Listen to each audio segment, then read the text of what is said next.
Good morning kabayan. Nandito tayo ngayon sa Mia Rosa, Lipa City, Batangas. At yung property na nasa likod natin, ready for occupancy, selling at 9.3 million. Tara!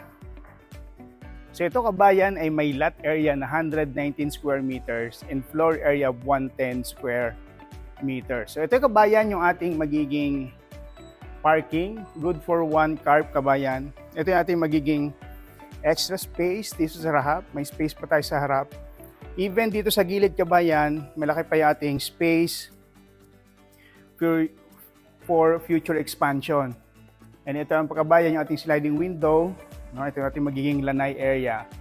And dito naman kabayan, no, ganito pa kalaki yung ating magiging space dito sa likod kabayan. Ito hanggang dito yan eh.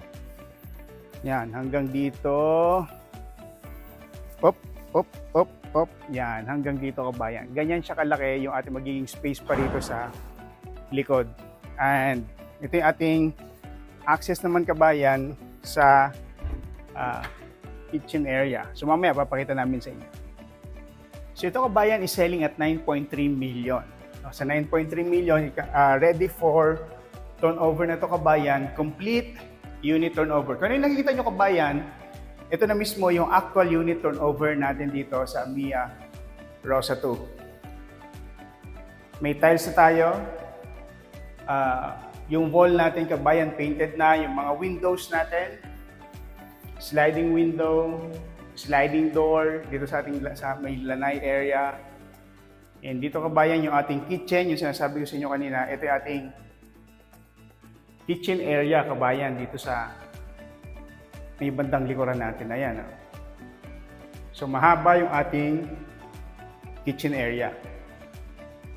At dito naman kabayan, ito yung ating magiging, dyan yung ating toilet and bath. Yan, sa bandang kanan, doon naman yung, meron tayong extra room. Pwede siyang storage room. Or pwede rin natin gawing helper's room kabayan. Dito naman kabayan sa second floor, meron tayong 4 bedrooms at merong 2 toilet and bath. So pakita ko muna sa inyo kabayan yung ating common toilet and bath dito sa second floor. Ganyan kalaki kabayan yung ating common toilet and bath dito sa second floor. Tile na rin kabayan yung ating toilet and bath. And yung sa second floor natin kabayan, yung ginamit natin dito na sa flooring is vinyl tiles kabayan. So ito yung magiging bedroom number 1. Sa bedroom number 1 natin kabayan, may provision na siya for window type aircon, may glass panel tayo, and sliding window. Same with bedroom number 2. Ito yung bedroom number 2 kabayan, halos kaparas lang siya ng bedroom number 1. And ito naman yung ating bedroom number 3. Yan. So all rooms kabayan is complete na siya with provision for window type aircon. Puntahan naman natin yung fourth room or the master's bedroom. Tara! So ito kabayan yung ating master's bedroom. Sa master's bedroom natin, meron yung sariling toilet and bath. Ito kabayan. And ito yung ating pwedeng maging walk-in closet.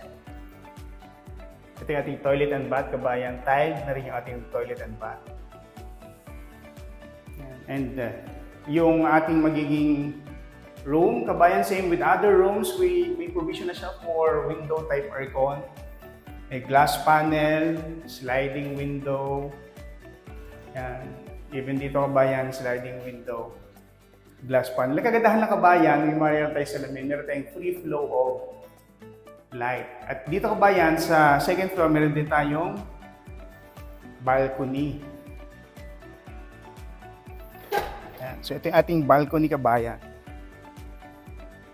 Yan. Ito yung ating balcony and makikita mo na yan yung ating community dito sa Mia Rosa 2, Lipa City, Batangas. Yan ko kabayan, kung interested ka sa property na to, feel free to inquire. Mag-message lang kayo sa amin. This is Ed Federico, your real estate broker. Thank you.